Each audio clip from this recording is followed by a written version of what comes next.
ആദരണീയമായ ഉസ്താദുമാരെ, പ്രിയം നിറഞ്ഞ വിദ്യാർത്ഥികളെ, പ്രിയം നിറഞ്ഞ മുത്തഅല്ലിം സുഹൃത്തുക്കളെ, അസ്സലാമു അലൈക്കും.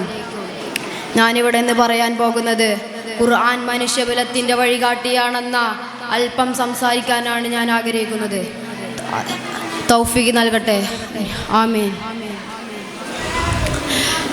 ബഹുമാന്യരെ, പരിശുദ്ധ ഖുർആനിൻ്റെ അത്ഭുതങ്ങളെ കുറിച്ച് പറഞ്ഞു തുടങ്ങുമ്പോൾ 14 നൂറ്റാണ്ടുകൾക്ക് മുമ്പ് പ്രവാചകൻ ഒരു കാട്ടാള സമൂഹം ഒത്തുചേർന്ന് ലോകത്തിന് പഠിപ്പിച്ച നീണ്ട കഥകൾ എനിക്ക് പറയാതിരിക്കാനാവില്ല. ആ പരിഷ്കൃതരും ആ പ്രബുദ്ധക്കാരുമായ ഒരു ജനവിഭാഗമായിരുന്നു ഖുർആനിൻ്റെ പ്രഥമ അഭിസംബോധിതം.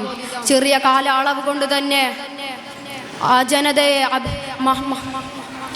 മാനവ മൂല്യങ്ങളുടെ മാതൃക വളർത്തിയെടുക്കുകയും പിന്നീട് അവരിലൂടെ ജനതയെ നന്മയുടെ കൽപ്പന തെളിയിച്ചു കൊടുക്കുകയും അത്ഭുതമായ ലോകഘടകം ശുദ്ധ ഖുർആൻ കേവലം ഒരു രാജ്യത്തിൻ്റെയോ ഒരു ഭാഷയുടെയോ ഒരു കാലഘട്ടത്തിൻ്റെയോ ഒരു വർഗത്തിൻ്റെയോ കേന്ദ്രമല്ല, മറിച്ച് മാനുഷികതയാണ് അഭിസംബോധന ചെയ്യുന്നത്.